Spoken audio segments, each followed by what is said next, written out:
Sa Mindanao pa rin, Joint Task Force Aguila naghatid naman ng ayuda sa mga isolated areas sa Davao matapos ang magnitude 7.8 na lindol. Detalye na balita mula kay Jun Soter mula sa Action Radio Davao. May buntag mo, Jun.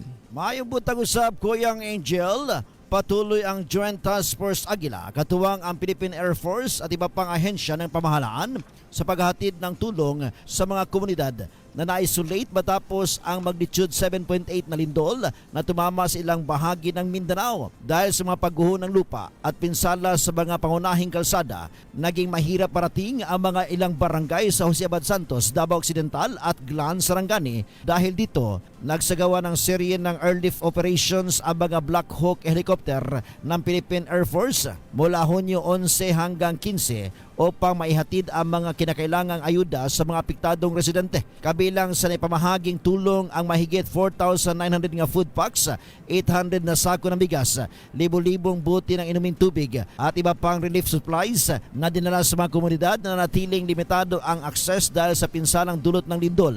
Tumulong din sa operasyon ang mga disaster response teams ng 1002nd Infantry Brigade at iba pang unit ng Philippine Army sa pagdadala at pamamahagi ng mga supply.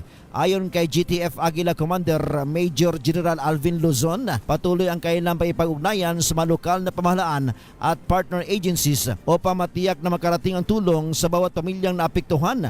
Dagdag niya, mananatiling nakatuon ang task force sa mga humanitarian at recovery efforts upang matulungan ang mga komunidad na makabangon mula sa epekto ng kalamidad. Ito si June Suter para sa DZRH. Una sa Pilipinas, una sa Pilipino. Daghang salamat, Jun Soter.